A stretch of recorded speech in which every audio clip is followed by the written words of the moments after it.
అయినా బ్యూటీ పార్లర్లో నాకేం పని సరస్వతి? నేనేమైనా ఆడపిల్లనా? మీ అన్న తెచ్చి ఇంట్లో పెట్టిన దాంతో దాని అందాన్ని పొగిడి కవితలు చెప్పి మరీ దాని వెంటపడి వెళ్ళడం నేను చూడలేదనుకున్నావా? సరస్వతి, అపార్థం చేసుకోకు సరస్వతి. దానికి సోపేసి అది అసలు ఎవరో కూపి లాగుదామని అలా వెళ్ళాను అంతే. దానికి కాదు, నాకు వేస్తున్నావు సోపు.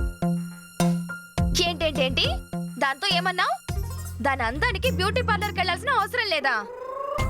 సరిగ్గా చూసావా దాని మొహాన్ని? గబ్బిల మొహం వేసుకుని. అరే సరస్వతి, ఏదో ఊరికినే ఉత్తునే అలా అన్నాను అంతే. ఆహా, ఎండకు పోతే దాని అందం కమిలిపోతుందా? నాజుకైన శరీరం కందిపోతుందా? దాని బొంద, దానికంత సీనే లేదు. ఏదో కవ్వించి నవ్వించి డీటెయిల్స్ తెలుసుకుందామని మాయ చేశాను అంతే. ఉత్తునే. ఇప్పుడు అంతా చూసానని నన్ను మాయ చేయాలని చూస్తున్నావా? బా, నేను చెప్పేది నిజం సరస్వతి. నువ్వు అనుకున్నట్టు ఏం లేదు. దాని గురించి అంతా తెలుసుకుని బయటికి గెంటేయాలని అలా నటించాను అంతే. ఏమో సార్, దాని ముందు నటించారు, ఇప్పుడు నా ముందు నటిస్తున్నారు. నాకేం తెలుసు?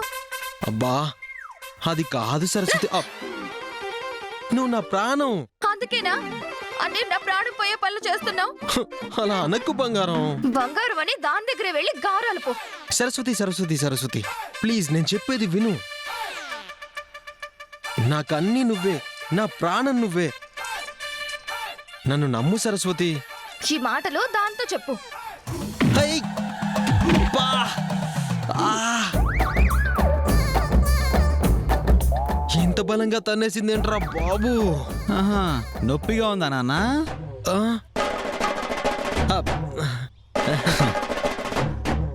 అయినా పెళ్ళంతా తన్నించుకోవడం ఏంట్రా సిగ్గు లేకుండా? ఆ సిగ్గులేని మనం ముగ్గురం తీసుకొచ్చి ఇంట్లో పెట్టాం కదా అన్నయ్య. అది పెట్టిన లిటికేషన్కి రియాక్షన్ ఇది. అది చాలా ఓవర్ యాక్షన్ చేస్తుంది అన్నయ్య. తొందరగా దానికి బుద్ధి చెప్పకపోతే మీ ఇద్దరి కాపురంలో కూడా మంట పెట్టేలా ఉంది. ఆల్రెడీ నిన్న దాక్షాయానికి అనుమానం వచ్చేలా చేసిందిరా. అమ్మగారు మిమ్మల్ని కూడా తన్నారా బాబు?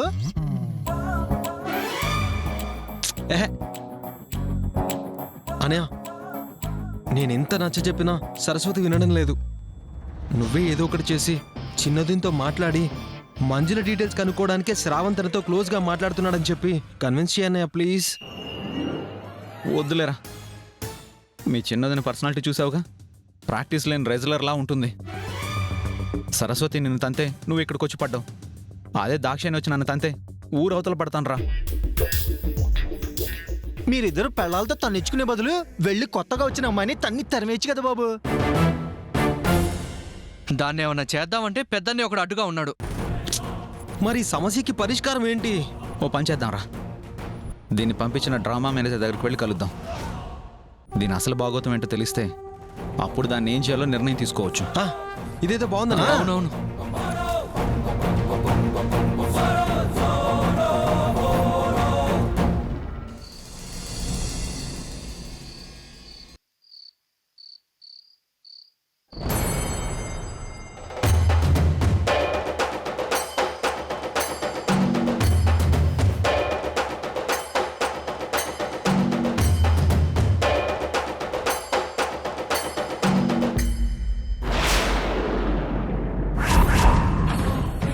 వచ్చారా? ఏంటి అలా నిలబడ్డారు? రండి కూర్చోండి. యాపిల్ ముక్క తింటారా? ఏంటి మంచం ఎక్కావు? లేక నుంచి లేవడం ఎందుకండి, జరుగుతాను. నేను ఇక్కడే పడుకోవాలి కదా. అది సీత స్థానం. మరి నేనెక్కడ పడుకోవాలండి? ఎక్కడన్నా పడుకో, కానీ ఇక్కడ మాత్రం కాదు. నేను మీ భార్యనేనండి.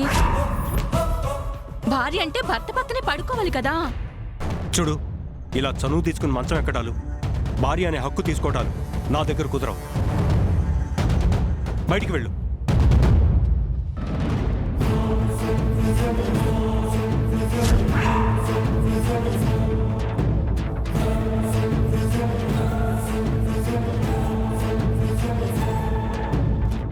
చూడక్క,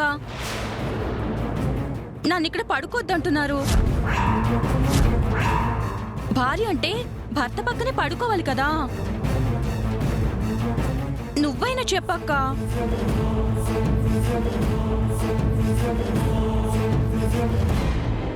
అత్త కోడలు కదా, తనని ఇక్కడే పడుకోనివ్వండి. సీత తనిక్కడ పడుకోవటం ఏంటి?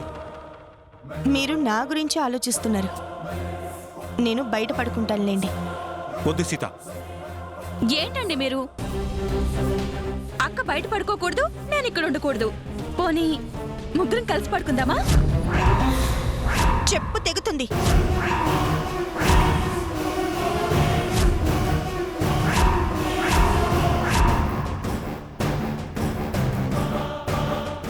సారీ అండి. మీరెందుకు తాళి కట్టినా తను మీ రెండో భార్య. గుట్టుగా సాగాల్సిన సంసారాన్ని ఇలా అర్థం పర్థం లేకుండా మాట్లాడేసరికి నాకు కోపం వచ్చింది.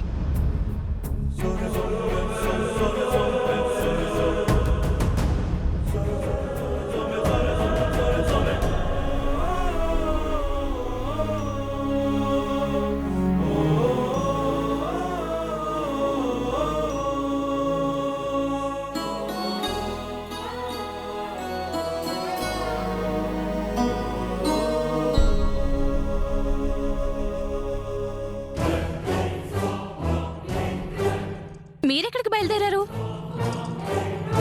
పడుకోండి ఇక్కడ.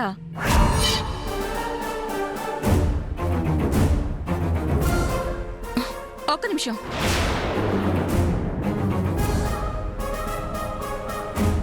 ఇప్పుడేంటి, మీరు కూడా బయట పడుకుని మీ భార్య ముందు నాదేం తప్పులేదు, నేను చాలా మంచోణ్ణి, శ్రీరామచంద్రుని అని నిరూపించుకోవాలనుకుంటున్నారా? నేనుండగా అది ఎలా జరుగుతుందనుకుంటున్నారు? కొన్నాళ్ళిలా బయట పడుకుని మనకి పెళ్లి కాలేదని ప్రూవ్ చేసి నన్ను బయటికి తరిమేద్దామని భ్రమపడుతున్నట్టున్నారు. అది కుదిరే పని కాదు. నేను మీ భార్యని, అది ఫిక్స్. నేను పర్మనెంట్ గా ఇక్కడే ఉండిపోవడానికి వచ్చాను. ఉంటాను. ఇది కూడా ఫిక్స్. నేను స్ట్రాంగ్ గా నిర్ణయం తీసుకున్నాక దాన్ని మార్చాలని చూడకండి. ఏయ్, నువ్వు ఒక నిర్ణయం తీసుకున్నంత మాత్రాన నువ్వు నిర్ణయం తీసుకుంటే జరిగిపోదు. నేను కాదు, నువ్వే భ్రమంలో ఉన్నావు. ఇక్కడే తిష్ట వేయాలని కలలు కంటున్నావు. ఈ మురిపం 3 నెలల ముచ్చట మాత్రమే. నిన్నెలా బయటికి పంపించాలో నాకు బాగా తెలుసు. ఏంటండి వార్నింగా? పర్వాలేదే, సైలెంట్ గా ఉంటారనుకున్నాను. నోరు బానే లేస్తోంది. నన్ను బయటికి గంటేస్తారా? ఎలా చెప్పండి? ఎలా పంపిస్తారు? మీకు నాకు ఏ సంబంధం లేదని అందరికీ చెప్తారా?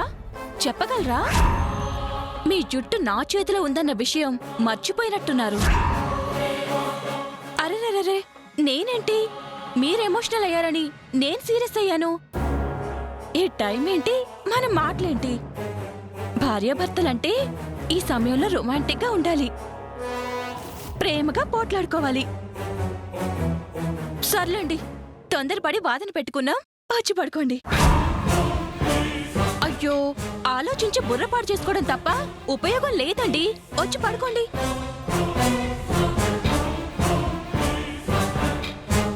అరే,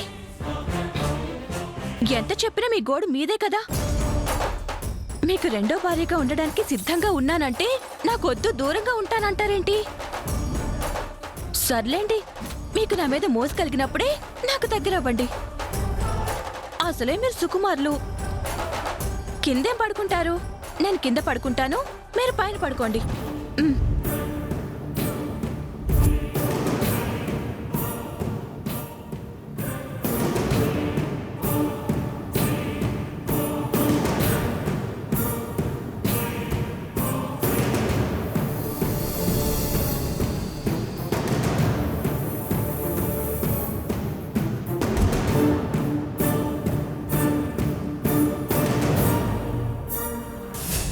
చూసావా దాక్షాయిని, ఎంత దారుణమో. కనీసం జాలి కూడా లేకుండా అక్కను బయటకు పంపి బావగారు లోపల కులుకుతున్నారు. ఇదంతా అక్క చేతులారా చేసుకుంది. దాన్ని జుట్టు పట్టుకుని 4 తన్ని బావగారిని నిలదీసుంటే అక్కకి ఈ రోజు ఈ పరిస్థితి వచ్చుండేది కాదు. అక్క అసలు ఎందుకు ఇలా చేస్తుందో అర్థం కావడం లేదు. మనసుకిది గరళం గరళం, సెకనుకొక మరణం మరణం, ఎదుట నిను చూడలేని ప్రాణమంత కలవరం. కలలకిది విలయం విలయం, నలిగినది హృదయం హృదయం, బతుకు బరు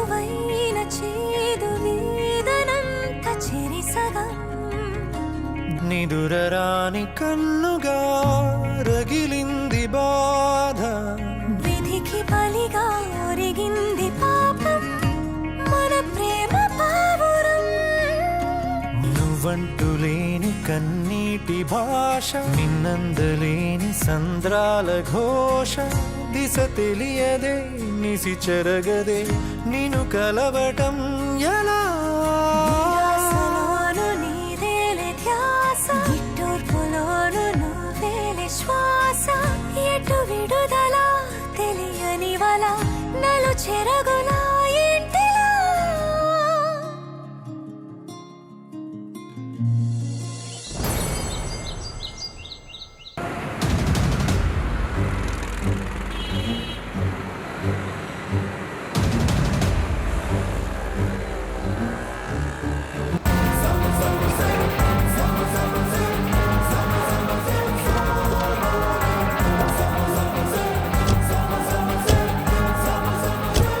ఈ వెంకట్రామయ్య గారిని 4 తగిలించైనా సరే అదొచ్చి అన్నయ్య భార్యగా ఎందుకు రామాడిందో తెలుసుకోవాలి. వెంకట్రామయ్య గారు, వెంకటరామయ్య గారు, వెంకటరామయ్య గారు, వెంకటరామయ్య గారు, వెంకట్రామయ్య గారు, ఏమండి కొంచెం వెంకటరామయ్య గారిని పిలుస్తారా? ఆయన ఎవరండి? ఎవరంటారేంటండి? కనక మహాలక్ష్మి డ్రామా కంపెనీ ఓనరు. అలాంటి వాళ్ళు ఎవరు మా ఇంట్లో లేరండి.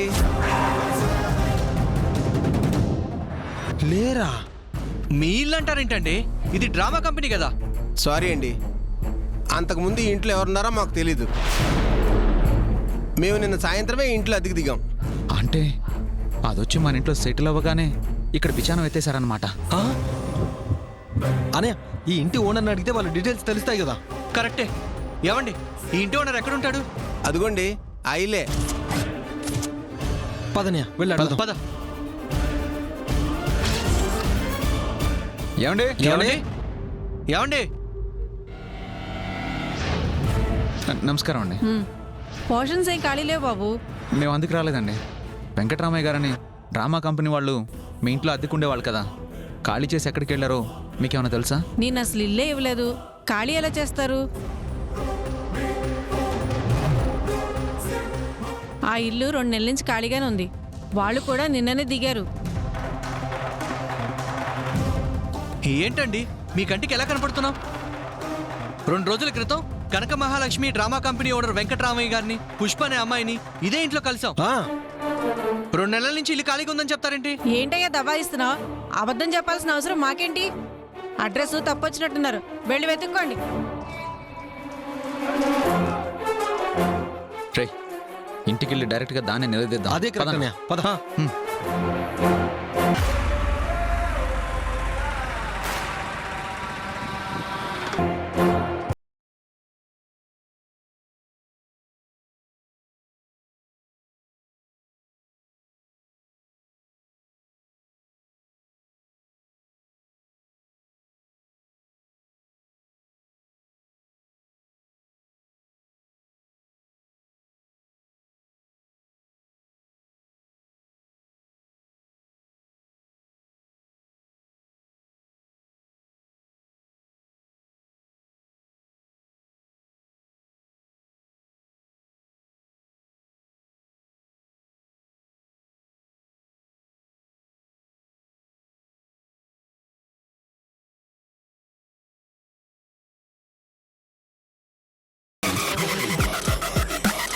చేసే పాప పనులు చేసుకుంటూ అవి పోయి పుణ్యం రావాలని తులసమ్మకు పూజ చేస్తున్నావా?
తీసుకోండి. తీసుకోండి.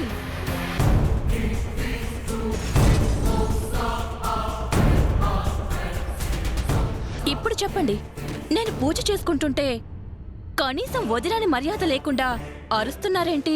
హై, నోరు మూయవే. ఎక్స్ట్రా చేయకు. అసలేంటిదంతా? నువ్వు డ్రామా ఆర్టిస్ట్ అని నమ్మి తీసుకొచ్చింది మేం. అసలు నువ్వెవరు? అబ్బా, చెప్పిన మాట ఎన్నిసార్లు చెప్పాలి? నిన్న మీ చిన్నన్నయ్య, ఇదిగో ఇతనికి చెప్పాను కదా, మీ అన్నయ్యకి భార్యని అని. మళ్ళీ నువ్వెవరని అడుగుతావేంటి? చాలే అపో. ఇప్పుడే మేము నిన్ను కలిసి వచ్చిన డ్రామా కంపెనీకి వెళ్ళొస్తున్నాం. అక్కడ అలాంటిదేమీ లేదు. ఆ వెంకట్రామ్ ఇక్కడ అసలుకెళ్ళాడు. ఇక్కడికి వచ్చాక మా అన్నయ్యకి భార్య అని ఎందుకు చెప్పావు? అందుకు మా అన్నయ్య ఎందుకు ఒప్పుకున్నాడు? నిజం చెప్పు, నువ్వెవరు? మీరేదో గొప్ప ప్లాన్ వేసి నన్ను ఇక్కడికి తీసుకొచ్చామని భ్రమపడుతున్నారా? నిజానికి నేను మీకు వల వేస్తే ఆ ఉచ్చులో మీరు చిక్కుకున్నారు.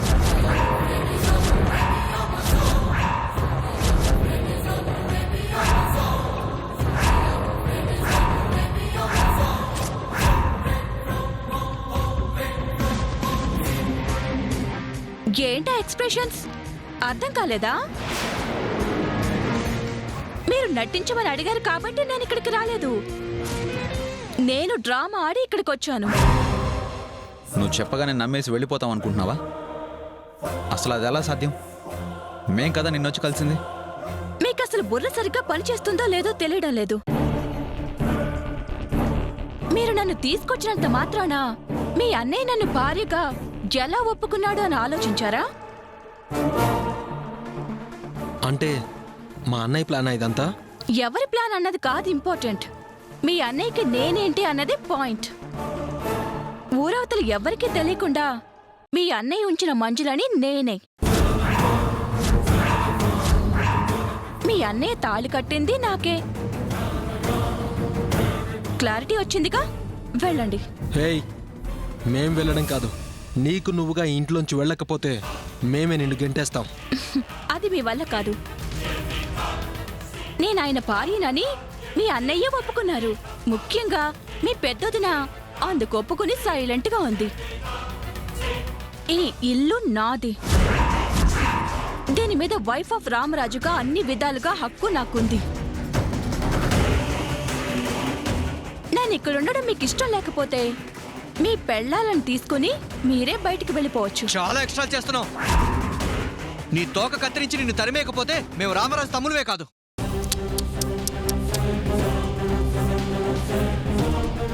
బుడంకాయవి, నీకు నాతో ఛాలెంజ్ చేసే స్థాయి లేదు.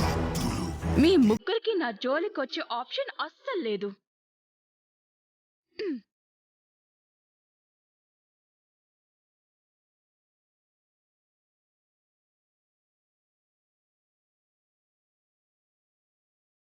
మారుతి,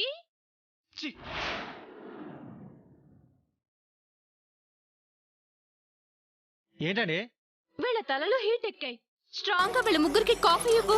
వాళ్ళకి నేను ఇస్తాను గానీ మీకేం కావాలో చెప్పండమ్మా, వెంటనే ఇచ్చేస్తాను. నాకేం కావాలో తర్వాత చెప్తాను. ముందైతే వాళ్ళ కాఫీ ఇవ్వు. అలాగే అమ్మగారు.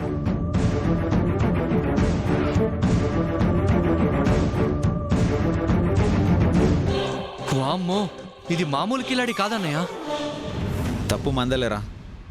ఆ వెంకటరామయ్య గారు దీన్ని పుష్పం అని పిలిచినప్పుడే ఇది మన చెవిలో పుష్పాలు పెడుతుందని మనం తెలుసుకోలేకపోయాం. అది సరే అన్నయ్య, ఇప్పుడు ఏం చేద్దాం? ఏం చేసైనా సరే దీన్ని వెళ్ళగొట్టడమే మన టార్గెట్.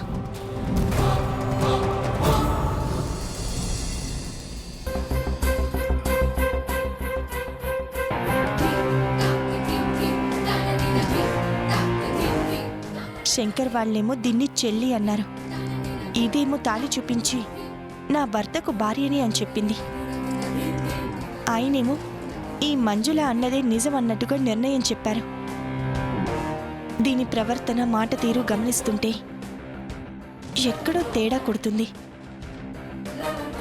ఎలాగైనా దీని బండారం బయటపడేలా చేయాలి. అసలే ఏం చెల్లి పిలిచినావు? నువ్వు ఆ మంజుల దగ్గరికి వెళ్ళన్నయ్యా. అన్నయ్య మళ్ళీ ఏం చెల్లె? వెళ్ళమంటే వెళ్ళిపోవడమేనా? ఎందుకు ఏంటని తెలుసుకోవా? నువ్వు దాని తానికి బొమ్మన్నావు గాని ఎందుకు బొమ్మన్నావు చెప్పలేదు కదా చెల్లె. అన్నయ్య, నీ తెలివిని నమ్ముకొని నువ్వు ఆ మంజుల విషయంలో నాకు ఉపయోగపడతావు అనుకున్నాను, కానీ ఇప్పుడు నాకు భయంగా ఉందన్నయ్య. నువ్వేం ఫిక్కర్ ఒక చెల్లె, చూసిరమ్మంటే కాల్సి వచ్చే టైపు నేను.